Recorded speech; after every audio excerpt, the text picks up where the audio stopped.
Good evening guys. आज हम laser की लास्ट क्लास करेंगे। आप लोग हेडिंग लिखो, कंपाउंड एंट्रीज। कंपाउंड एंट्रीज क्या होती हैं? जिसमें एक डेबिट में होगा बट क्रेडिट में 2 या 3 होंगे, या वाइसे वर्सा, क्रेडिट में 1 होगा, डेबिट में 2 या 2 से ज्यादा होंगे, राइट? तो सबसे पहले example number 1, first point, sold goods to Ram, sold goods to Ram for rupees 1 lakh, sold goods to Ram for rupees 1 lakh। अब नाम आ गया, मतलब हमने उधार पे सेल करी है, तो इसकी एंट्री क्या होती है? Ram account debit, Ram account debit to sales. Sales हमारे लिए होती है इनकम, तो इसमें रूल क्या आ गया? ये हो गया इंक्रीज इन इनकम क्रेडिट, और ये हमारे लिए डेटर है, increase in asset debit, right?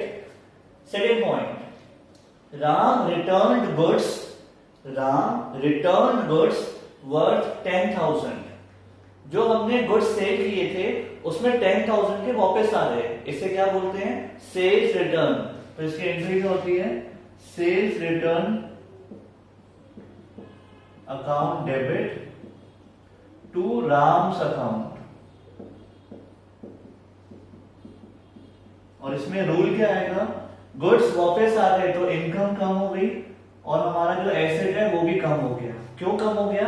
1 lakh देने थे, 10,000 के गुड्स तो वापस आ गए, अब वो कितने देगा? 90, right? Third point, received from Ram, received from Ram rupees 85,000, 85,000 in full and final settlement, in full and final settlement. Ram आया, राम ने हमें देने थे 90,000 बट वो हमें दे रहा है 85, और वो कह रहा है अकाउंट क्लोज, इसके बाद मैं नहीं आऊंगा। अब आप मेरे पॉइंट ऑफ व्यू से सोचो, हमारे पॉइंट ऑफ व्यू से 90 आने थे, 85 आए, 5,000 का हमें क्या हो गया? नुकसान। उसे क्या बोलते हैं? Discount allowed. तो एंट्री क्या होगी?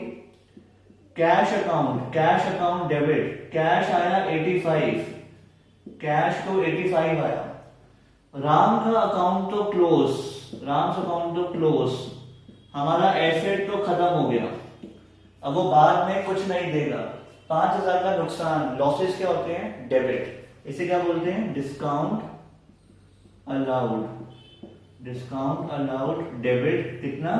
5,000। ये हमारे लिए हो गया एक्सपेंस, ठीक है? आई होप क्लियर होगी। 1 लाख के गुड्स बेचे, 10,000 के वापस आ गए, 90,000 की पेमेंट आनी है, उसमें से 85 आ गए फाइनल सेटलमेंट में, अकाउंट क्लोज करना है, तो 5,000 का नुकसान, राइट? अब आप ये एंट्रीज लिख लो। उसके बाद इन तीनों पॉइंट्स को यूज करके इसके लेजर अकाउंट्स बनाओ, राम का, सेल्स का, सेल्स रिटर्न का, कैश का, डिस्काउंट अलाउड का, इन सब के लेजर अकाउंट्स बनाओ, बट उसको क्लोज मत करना, क्योंकि ये फुल फ्लेज क्वेश्चन नहीं है, ये बस एक एक्सट्रैक्ट है, एक एग्जांपल है। तो बस आप लेजर अकाउंट्स बनाओ, क्लोज मत करना, ठीक है? स्टार्ट।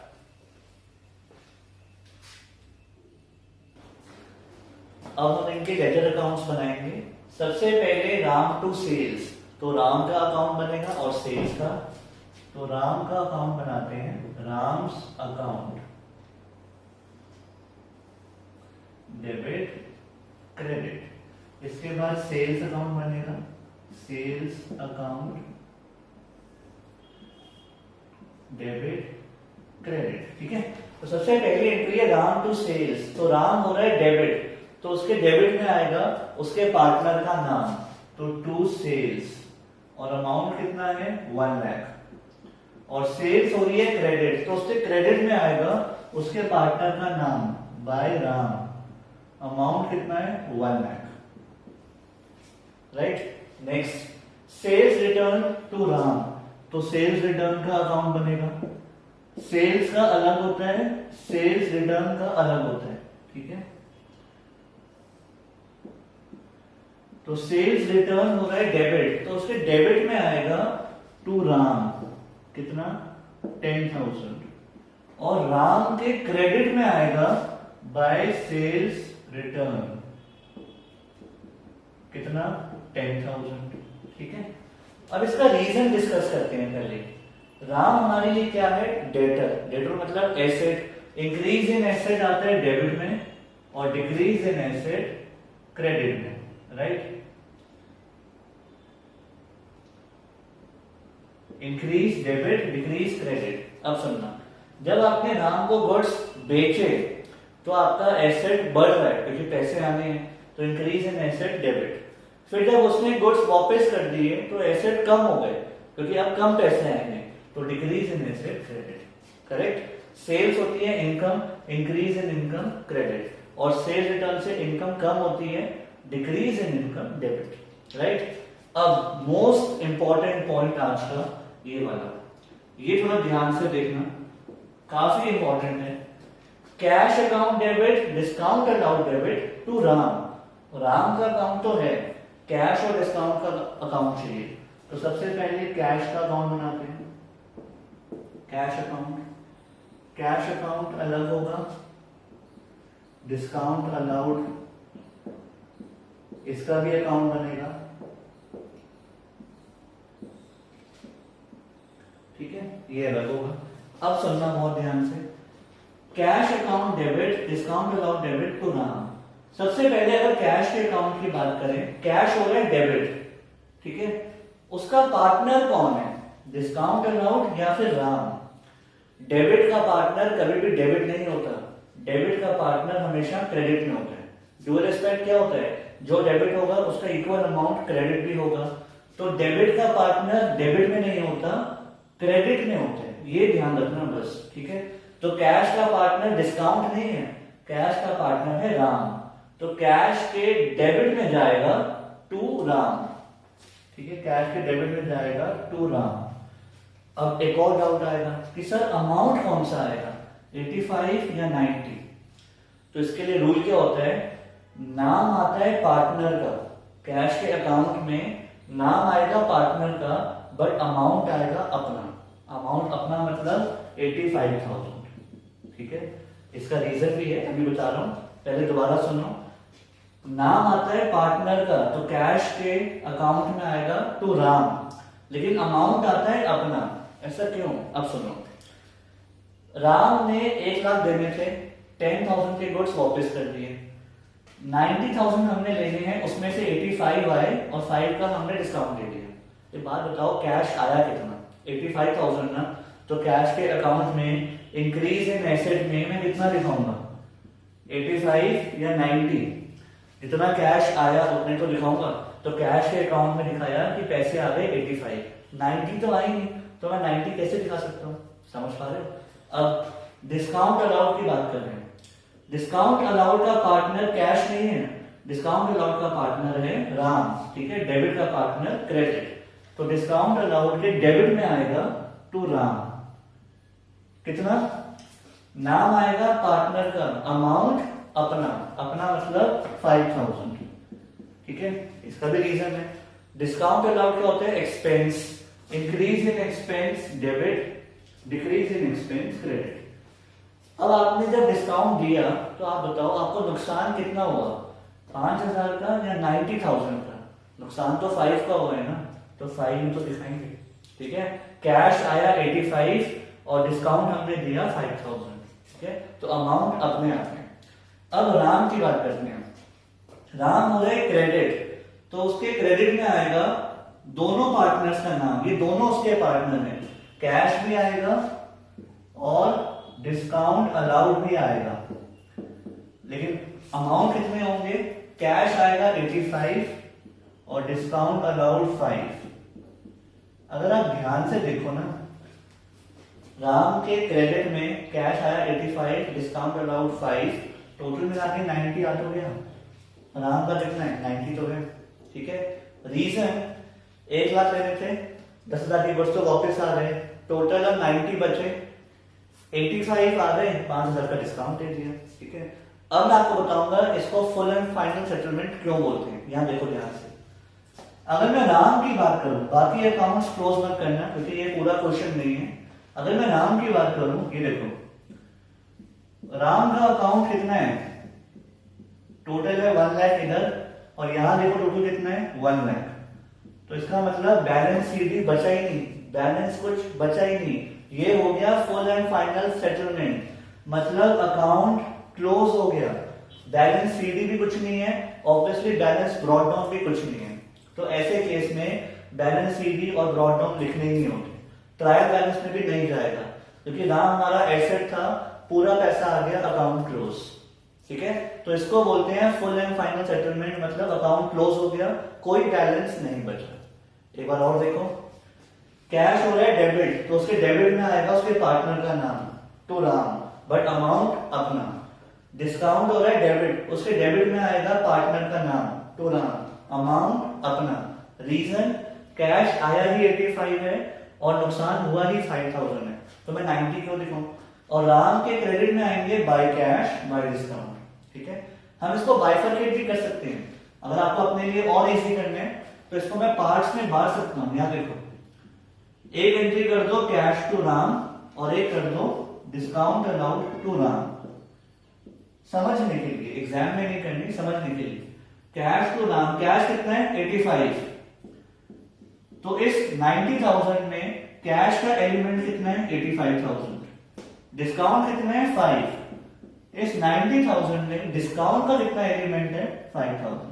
ठीक है, अब पोस्टिंग कर लो। यहां देखो, कैश हो रहा है डेबिट, तो उसके डेबिट में आएगा टू राम कितना 85,000, और राम हो रहा है क्रेडिट, उसके क्रेडिट में आएगा बाय कैश कितना 85,000। डिस्काउंट अलाउड के डेबिट में आएगा टू राम 5,000 और राम के क्रेडिट में बाय डिस्काउंट अलाउड 5,000। ठीक है, आई होप समझ आ गया होगा। दिस इज वेरी इंपॉर्टेंट, अच्छे से देख लो इसको, क्लोज मत करना आगे।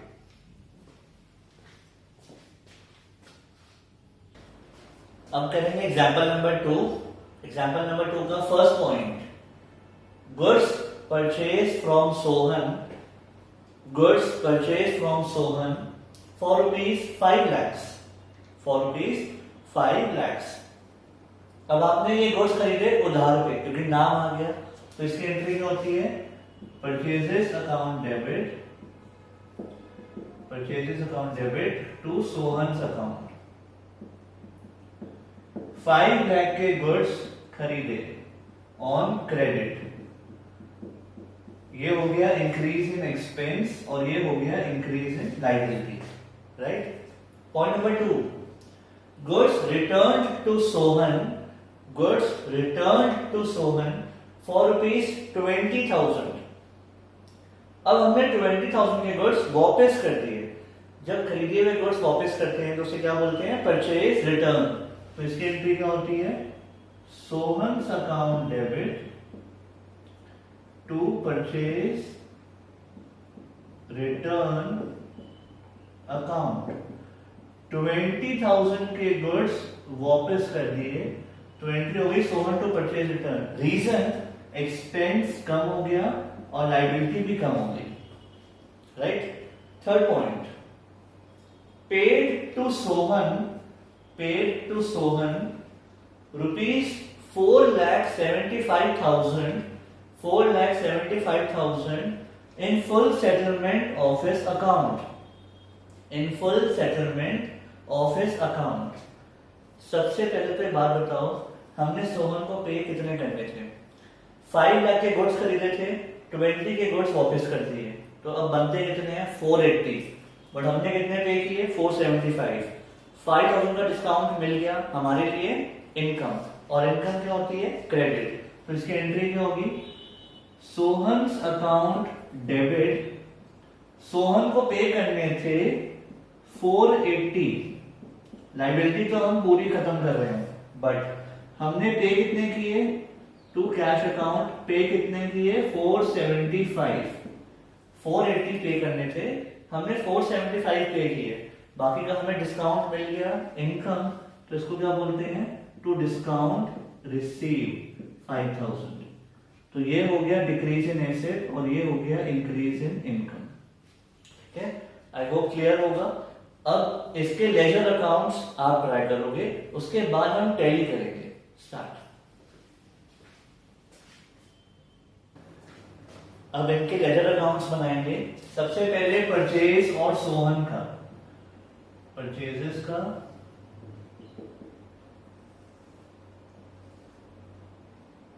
डेबिट क्रेडिट सोहन का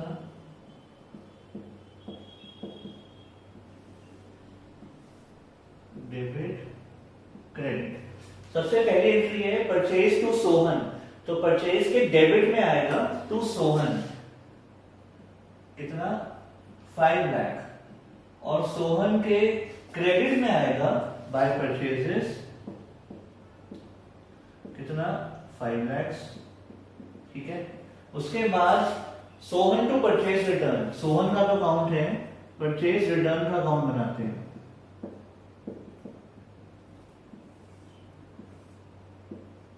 तो एंट्री है सोहन टू परचेज रिटर्न, तो सोहन हो रहा है डेबिट, तो उसके डेबिट में आएगा टू परचेज रिटर्न कितना 20,000, और परचेज रिटर्न के क्रेडिट में बाय सोहन 20,000। ठीक है, अब अगर मैं सोहन की बात करूं तो हमने गुड्स खरीदे हैं, तो हमारे लिए लाइबिलिटी है। इंक्रीज इन लाइबिलिटी क्या होता है क्रेडिट, और डिक्रीज इन लाइबिलिटी डेबिट। तो जब हमने गुड्स खरीदे थे तो लाइबिलिटी बढ़ रही है, 5 लाख देने पड़ेंगे। अब 20 के गुड्स वापस कर दिए तो थोड़ी सी लाइबिलिटी कम हो गई, अब हमको 480 देने, राइट।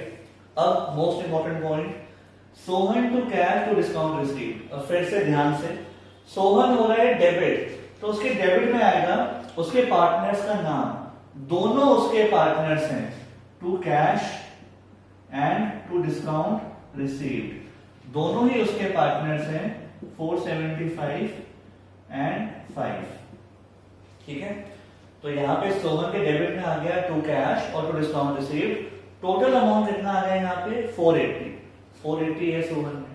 अब कैश का अकाउंट बनाते हैं।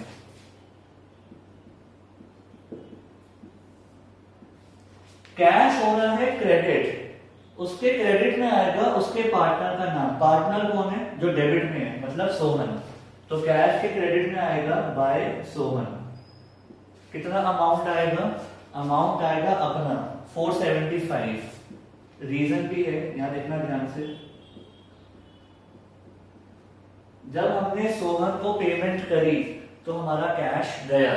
इंक्रीज इन एसेट होता है डेबिट और डिक्रीज इन एसेट क्रेडिट।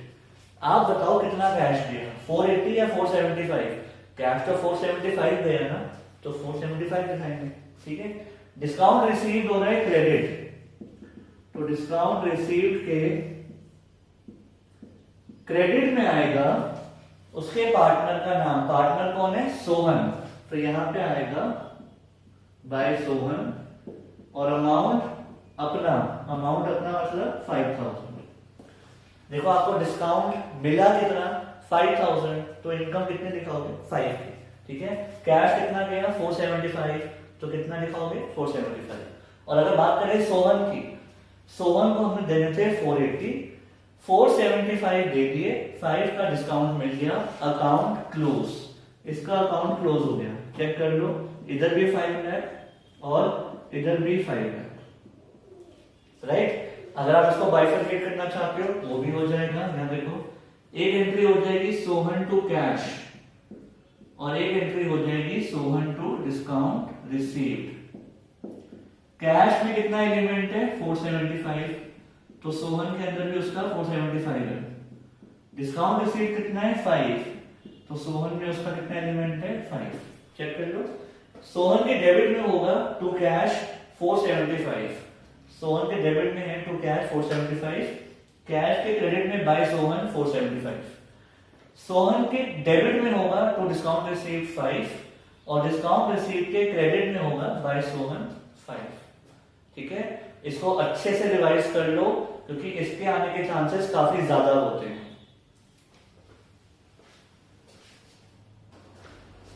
अब करेंगे एग्जाम्पल नंबर 3। आप लोग हेडिंग लिखो ओपनिंग एंट्री। ओपनिंग एंट्री, वैसे तो मैंने आपको ये सिखाई हुई है, बट ओपनिंग एंट्री से लेजर कैसे करनी है वो सीखेंगे आज। ठीक है, तो एग्जाम्पल नंबर 3 में आप लोग लिखो पास journal entries, pass journal entries and post them into ledger accounts, and post them into ledger accounts. आपने ये सारी एंट्रीज करनी है और उसके बाद इनके लेजर करने हैं। ठीक है, सबसे पहले देखो, cash in hand 1,20,000, cash in hand 1,20,000, Mohan bracket में डेटर्स 60,000। मतलब सबसे पहले आपको ये इंफॉर्मेशन दी हुई है जो लास्ट ईयर के बैलेंसेस है, मतलब ओपनिंग एंट्री। स्टॉक आपको दिया हुआ है 40,000, स्टॉक 40,000। राम ब्रैकेट में creditors 1 lakh, 1 lakh. Plant and machinery 50,000, plant and machinery 50,000। Land and building 1 lakh, land and building 1 lakh. ठीक है, तो ये सारी इंफॉर्मेशन आपको स्टार्टिंग में दी हुई है, मतलब आपने ओपनिंग एंट्री करनी है। उसके बाद आपको कुछ पॉइंट्स और दिए होंगे। Point number 2, purchase goods for cash 20,000, purchase goods for cash 20,000। अब नॉर्मल ट्रांजैक्शन स्टार्ट हो गई। Point number 3, sold goods for cash 30,000, sold goods for cash 30,000। Point number 4, received from Mohan, received from Mohan, Mohan यहाँ पे है, full amount through check, full amount through check. Point number 5, introduced additional capital, introduced additional capital by check, rupees 2 lakhs. Introduce additional capital by cheque 2 lakhs। ठीक है, तो सबसे पहले हमें क्या करना है, सबसे पहले हमें ओपनिंग एंट्री करनी है और ये वाली एंट्रीज करनी है। उसके बाद हम लेजर अकाउंट्स देखेंगे। तो पहले आप एंट्रीज करो। अब सबसे पहले तो इसकी एंट्रीज को टैली करते हैं। अगर हम ओपनिंग एंट्री करेंगे तो सारे एसेट्स डेबिट और सारी लायबिलिटीज और capital credit, right. Cash in hand है एसेट, तो कैश इन हैंड होगा डेबिट, कितना 1,20,000। मोहन डेटर्स, डेटर्स होते हैं डेबिट 60,000। स्टॉक एसेट डेबिट होगा 40,000। राम क्रेडिटर्स, ये तो होंगे credit. Plant and machinery debit होगी asset, plant and machinery 50,000। Land and building भी एसेट है, ये भी डेबिट होगा 1 लाख। ठीक है, बट जो क्रेडिटर्स हैं राम, वो आएगा क्रेडिट में। ठीक है, तो ऐसे हम करते थे ओपनिंग एंट्री। अब हमें कैपिटल निकालनी है और वो कैसे आएगी, एसेट्स माइनस लायबिलिटी। कैपिटल आएगी बैलेंसिंग फिगर से। एसेट्स का टोटल कितना है 180, 220, 320, 370। 370 में से 1 लाख गए तो 270 आ गई कैपिटल। ठीक है, टोटल ऑफ एसेट्स में से लायबिलिटी माइनस कर दो, कैपिटल आ जाएगी, right. Point number 2, purchase goods for cash, ये तो इजी है। Purchases to cash, purchases to cash कितने के खरीदे 20,000। Point number 3, sold goods for cash, तो इसकी एंट्री होती है cash account to sales 30,000। Point number 4, receive from Mohan full amount through cheque. Mohan से पैसे मिले लेकिन चेक से, तो बैंक टू मोहन। चेक करो मोहन से लेने कितने थे 60,000, तो bank to Mohan 60,000। Last point, introduce additional capital by cheque. आपने और कैपिटल लगा दी, तो इसकी एंट्री क्या होती है, बैंक टू कैपिटल 2 लाख, क्योंकि लिखा हुआ है कि आपने चेक से लगाई तो बैंक आएगा। ठीक है, तो ये हो गई हमारी एंट्रीज, आप टैली कर लो। इसके बाद इनके लेजर अकाउंट्स बनाएंगे। अब हम करेंगे इनकी पोस्टिंग, बहुत ध्यान से समझना, काफी इंपॉर्टेंट है। सबसे पहले कैश इन हैंड का अकाउंट बनेगा। ठीक है, तो सबसे पहले हम बनाते हैं कैश अकाउंट।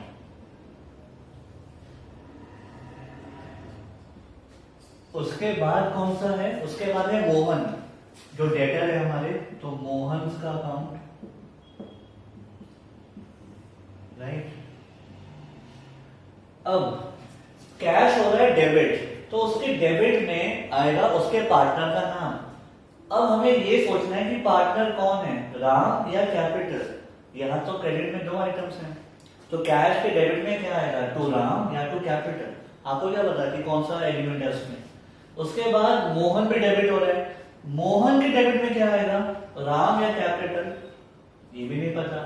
ऐसे ही स्टॉक भी डेबिट हो रहा है, प्लांट एंड मशीनरी भी, लैंड एंड बिल्डिंग भी, ये सब डेबिट हो रहे हैं। और ये दो आइटम्स हो रही है क्रेडिट, तो इनके क्रेडिट में क्या आएगा इनमें से, आपको क्या पता। तो पॉइंट ये है कि इसके डेबिट में ना राम आएगा ना कैपिटल आएगी। बहुत ध्यान से सुनना। ये है ओपनिंग एंट्री। ओपनिंग एंट्री का मतलब क्या होता है, पिछले साल के बचे हुए बैलेंसेस जो इस साल के स्टार्टिंग में है, राइट। और जब हमने लेजर अकाउंट करे तो सबसे पहले जब लेजर को क्लोज करते हो, एक होता है बैलेंस सीडी जो बच गया, और ऑपोजिट साइड में क्या आता है, बैलेंस ब्रॉट डाउन। उसका मीनिंग क्या होता है, पिछले टाइम का बचा हुआ बैलेंस, राइट। तो ओपनिंग एंट्री क्या है, बैलेंस ब्रॉट डाउन है। मतलब यहां देखो, कैश अकाउंट की बात करें, कैश कितना पड़ा हुआ है हमारे पास, 1,20,000। साल की शुरुआत में 1,20,000 पड़ा है, तो ये बैलेंस बीडी है। और कैश का बैलेंस ब्रॉट डाउन कहां होता है, डेबिट में। जितने भी एसेट्स हैं उनके बैलेंस ब्रॉट डाउन डेबिट में होंगे, तो ये इसका बैलेंस ब्रॉट डाउन है 120। और जितनी भी लाइबिलिटीज हैं उनके बैलेंस ब्रॉट डाउन क्रेडिट में होंगे, ठीक है। तो ये कुछ नहीं करना आपने, इसमें कोई पोस्टिंग नहीं करनी कि कैश के डेबिट में टू राम या टू कैपिटल, इसमें ऐसा कुछ नहीं है। ये सब बैलेंस ब्रॉट डाउन है, जो भी ओपनिंग एंट्री में है वो सारे बैलेंस ब्रॉट डाउन है, ठीक है। मोहन की बात करें तो मोहन का बैलेंस ब्रॉट डाउन कितना है, 60,000, राइट। अब स्टॉक की बात करें तो स्टॉक का बैलेंस ब्रॉट डाउन, ये भी एसेट है, डेबिट में ही आएगा। बैलेंस ब्रॉट डाउन कितना है, 40,000। प्लांट एंड मशीनरी की बात करें, ये भी एसेट है, इसका भी बैलेंस ब्रॉट डाउन डेबिट में आएगा। कितना है, 50,000। लैंड एंड बिल्डिंग की बात करें तो ये भी एसेट है, इसका बैलेंस ब्रॉट डाउन भी डेबिट में आएगा 1 लाख, ठीक है। सो ये सारे बैलेंस ब्रॉट डाउन है। अब बात करते हैं राम और कैपिटल की। राम है क्रेडिटर, लाइबिलिटी, तो लाइबिलिटी का बैलेंस ब्रॉट डाउन क्रेडिट में होगा, कितना, 1 लाख। और कैपिटल भी क्या होती है, क्रेडिट, तो कैपिटल का बैलेंस ब्रॉट डाउन क्रेडिट में होगा ऑफ कोर्स, कितना, 2,70,000, ठीक है। तो एक बार मैं आपको फिर से बता रहा हूं, ओपनिंग एंट्री का मतलब ही क्या था, पिछले साल के बचे हुए बैलेंस। और लेजर में बैलेंस ब्रॉट डाउन का मतलब क्या होता है, पिछले साल के बचे हुए बैलेंस या पिछले मंथ के, ठीक है। तो ये सारे बैलेंस ब्रॉट डाउन है, आपको ऐसे इनकी पोस्टिंग करनी है। उसके बाद नॉर्मल एंट्रीज, और यहां देखो, परचेजेस टू कैश, ये नॉर्मल ट्रेड होगा, परचेजेस का अकाउंट बनेगा, ठीक है। परचेज के अकाउंट में टू कैश डेबिट में आएगा, और कैश हो रहा है क्रेडिट, तो कैश के क्रेडिट में आएगा बाय परचेजेस, कितना, 20,000, ठीक है। आई होप समझ आ गया होगा। तो अगर पेपर में ऐसा लेवल आया कि पहले ओपनिंग एंट्री है उसके बाद बाकी एंट्रीज है, तो अगर उसके बाद उसके लेजर आए तो ओपनिंग एंट्री की लेजर पोस्टिंग कैसे होती है, बैलेंस ब्रॉट डाउन। जितने भी एसेट्स हैं डेबिट होंगे, सारी लाइबिलिटीज और कैपिटल क्रेडिट होंगे। उसके बाद बाकी सारी एंट्रीज नॉर्मली पुट होंगे, ठीक है। फिर दोबारा ये क्लोज होंगे। ये तो आपको ओपनिंग बैलेंस दिया हुआ है, अब हम एसेट्स को सारे लेजर को क्लोज करेंगे, दोबारा सीडी और बीडी आएगा, ठीक है। दोबारा कैरेट डाउन और ब्रॉट डाउन। तो जो अब ब्रॉट डाउन आएगा वो इस मंथ का बचा हुआ होगा, वो तो पिछली बार का था, अब ये इस बार का आएगा, ठीक है। तो इसमें कंफ्यूज मत होना, पहले सारे बैलेंस ब्रॉट डाउन लिख देना, सारी एंट्रीज को नॉर्मली पुट करना जैसे मैंने अभी किया परचेज और कैश में। फिर उसके बाद एंड में दोबारा क्लोज करेंगे, यहाँ पे सी डी आएगा और यहाँ पे बी डी आएगा। ठीक है, आई होप क्लियर हो गया होगा। ये क्वेश्चन आप खुद कंप्लीट करेंगे एंड उसके बाद टीएस की सारी इलस्ट्रेशंस भी करेंगे।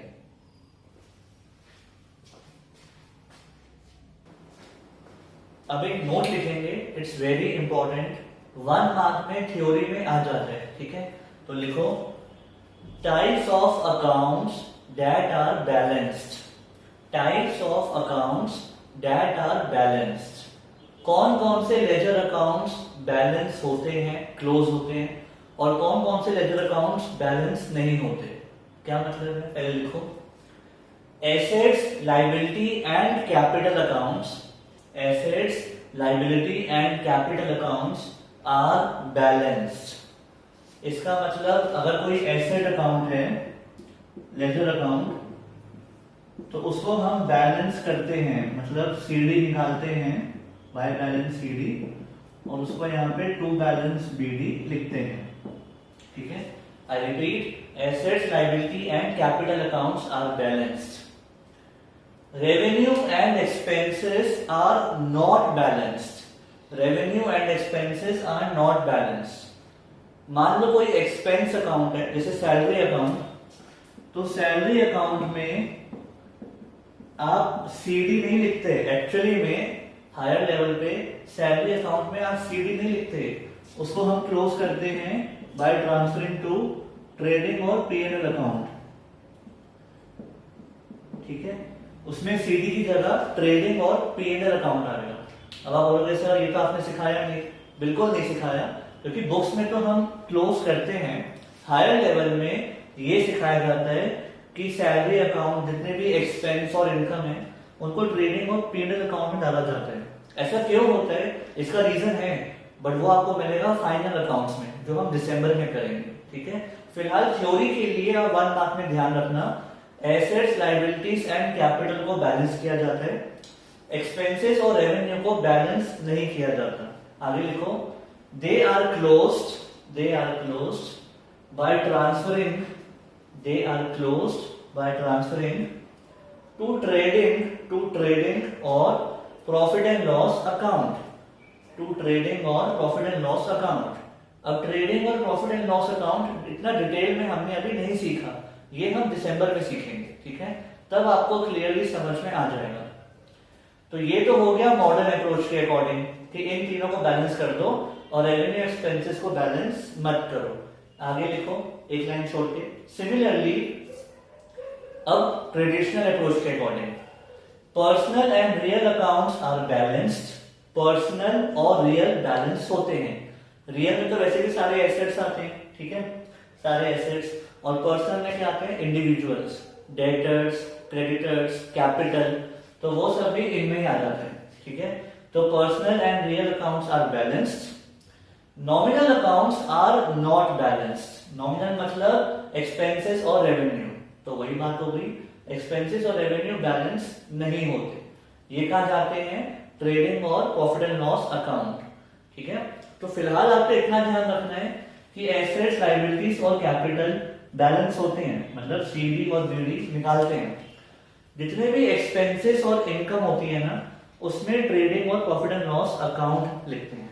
ठीक है, अब ये डिपेंड करेगा कि आपके स्कूल में ये सिखाया या नहीं सिखाया, बट 1 मार्क में तो आपको आना चाहिए।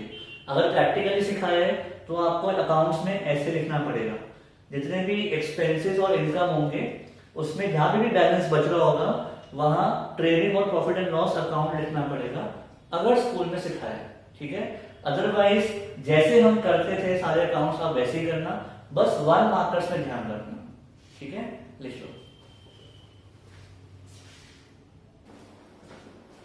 अब अगर लेजर अकाउंट्स में जीएसटी आ गया तो कैसे करेंगे, तो आप लिखो example number 4, first point, purchase goods from Rahul for ₹2 lakhs। Purchase goods from Rahul for ₹2 lakhs। CGST and SGST, central GST and state GST 9% each। Second point, sold goods to Mahesh sold goods to Mahesh for rupees 3 lakhs. IGST is 18%.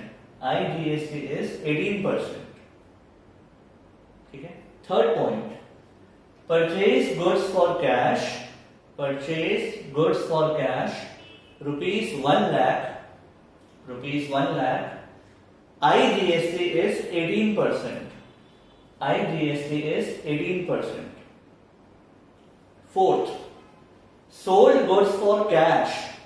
Sold goods for cash, rupees 2 lakhs, rupees 2 lakhs, CGST and SGST, CGST and SGST 9% each, 9% each. सबसे पहले आप इनकी entries करो, उसके बाद देखेंगे ledger accounts. ठीक है, स्टार्ट. तो अगर हम इनकी एंट्रीज टैली करें, सबसे पहले परचेज गुड्स फ्रॉम राहुल. जब गुड्स खरीदते हैं उधार पे तो एंट्री होती है परचेजेस टू राहुल, और जब आप जीएसटी पे करते हो तो उसे क्या बोलते हैं, इनपुट. तो इसकी एंट्री होगी purchases account debit 2 lakhs, input CGST, input CGST debit, input SGST debit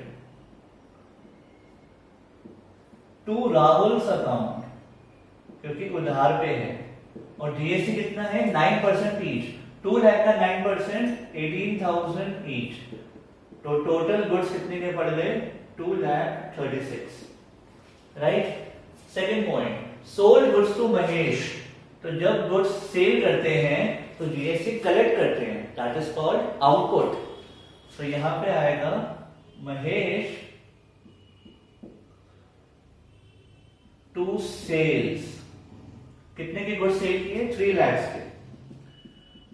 और जीएसटी कौन सा है, आईजीएसटी. तो टू आउटपुट आईजीएसटी 3 लाख का 18% 54,000.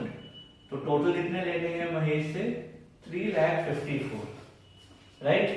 Next, purchase goods for cash. इस बार गुड्स खरीदे बट कैश पे, तो परचेजेस तो डेबिट होगा. जीएसटी देख लो कितने हैं, एक ही है. तो input IGST, input IGST debit to cash. कितने की गुड्स हैं, 1 लाख के. तो जीएसटी है 18%, मतलब 18,000. तो कैश कितना पे करना है, 1,18,000. Right. Last point, sold goods for cash. तो इस बार गुड्स बेचे लेकिन कैश पे बेचे, तो कैश टू सेल्स. कितने के गुड्स सेल किए, गुड्स सेल किए 2 lakhs के. और जीएसटी कौन सा है, सी और एस. तो जब गुड्स बेचते हैं तो आउटपुट जीएसटी आते हैं, तो output C GST to output S GST. तो 2 लाख का 9% 18,000 ईच. तो ये हो गया 2,36,000. ठीक है. तो ये तो कर ली हमने एंट्रीज. जब गुड्स खरीदते हैं तो जीएसटी पे करते हैं, तो वो इनपुट होता है. और जब गुड्स सेल करते हैं तो जीएसटी कलेक्ट करते हैं, दैट इज आउटपुट. ठीक है. पहले आप ये एंट्रीज टैली कर लो, फिर उनके लेजर अकाउंट्स बनाओ. ट्राई करो आप. अब हम इनके लेजर देखेंगे. सबसे पहले परचेज अकाउंट. परचेज अकाउंट हो रहा है डेबिट. तो उसके डेबिट में आएगा उसके पार्टनर का नाम. उसका पार्टनर कौन है, जो क्रेडिट में है, राहुल. तो परचेज के डेबिट में आएगा टू राहुल. ठीक है. नाम पार्टनर का और अमाउंट अपना. अमाउंट आएगा 2 lakhs, क्योंकि गुड्स हमने कितने के खरीदे, 2 लाख के. अब इनपुट सीजीएसटी. इनपुट सीजीएसटी भी हो रहा है डेबिट. तो उसके डेबिट में आएगा उसके पार्टनर का नाम. उसका पार्टनर कौन है, जो क्रेडिट में है. फिर से राहुल टू राहुल और अमाउंट अपना 18,000. ठीक है. सीजीएसटी कितना पे किया हमने, 18,000, तो उतना ही आएगा. उसके बाद इनपुट एसजीएसटी. तो उसमें भी डेबिट में आएगा टू राहुल अमाउंट 18,000। ठीक है, इन शॉर्ट 2 लाख के गुड्स खरीदे, 18,000 सीबीएसई पे किया, 18,000 एसजीएसटी। अब बात करते हैं राहुल की। राहुल हो रहा है क्रेडिट, तो उसके क्रेडिट में आएगा उसके तीनों पार्टनर का नाम, by purchase, by input CGST, by input SGST. ठीक है, और अमाउंट्स कैसे आएंगे? परचेज में 2 लाख, जीएसटी में 18,000 ईच। टोटल कितना हो गया राहुल में? 236, और राहुल में है भी कितना? 236। तो अपना अमाउंट पूरा आ गया। ठीक है, अब बात करते हैं सेकेंड एंट्री की। ये देखो, महेश पूरा है डेबिट, तो उसके डेबिट में आएगा पार्टनर का नाम टू सेल्स। ठीक है, महेश के डेबिट में आएगा टू सेल्स, अमाउंट कितना आएगा? 3 लाख। ठीक है, फिर उसके साथ साथ टू आउटपुट आईजीएसटी, दूसरा पार्टनर उसका टू आउटपुट आईजीएसटी, ये कितना आएगा? 54। टोटल कितना आ गया महेश में? 354। आई रिपीट, महेश हो रहा है डेबिट, तो उसके डेबिट में आएगा दोनों पार्टनर्स का नाम to sales, to output IGST. अब सेल्स की बात करें तो सेल्स हो रही है क्रेडिट, तो सेल्स की क्रेडिट में आएगा बाय महेश और अमाउंट अपना 3 लाख। और आउटपुट आईजीएसटी की बात करें तो उसमें आएगा बाय महेश, अमाउंट अपना कितना? 54। ठीक है, इसका मतलब गुड्स देखे 3 लाख के और आउटपुट आईजीएसटी है 54, राइट। अब इसकी बात करते हैं, purchase input IGST to cash. Purchase का अमाउंट हमारे पास है, तो यहां पे आएगा टू कैश। परचेज हो रहा है डेबिट, तो उसके डेबिट में आएगा टू कैश, अमाउंट अपना 1 लाख। ठीक है, क्या हमारे पास इनपुट आईजीएसटी का अकाउंट है? नहीं है, ये तो सी का है और ये एस का है, और ये आउटपुट आईजीएसटी का है। सबका अपना अपना अकाउंट होता है, आप दोनों आईजीएसटी को मिक्स नहीं करोगे। आउटपुट का अपना अकाउंट है, इनपुट आईजीएसटी का अपना अकाउंट ओपन होगा। ठीक है, इनपुट आईजीएसटी में आएगा टू कैश, कितना आएगा? 18,000। ठीक है, नाम पार्टनर का, अमाउंट अपना। क्या हमारे पास कैश का अकाउंट है? नहीं है, तो कैश का अकाउंट ओपन कर लेते हैं। ठीक है, यहां पे आएगा बाय परचेजेस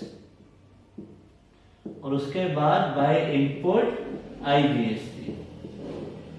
ठीक है, अमाउंट कैसे आएंगे?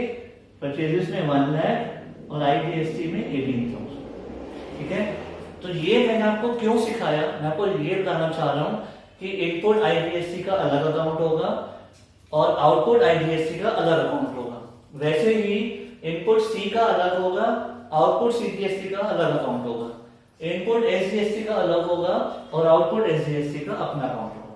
ठीक है, तो आपको सारे जीएसटी के अपने अपने अकाउंट बनाने हैं।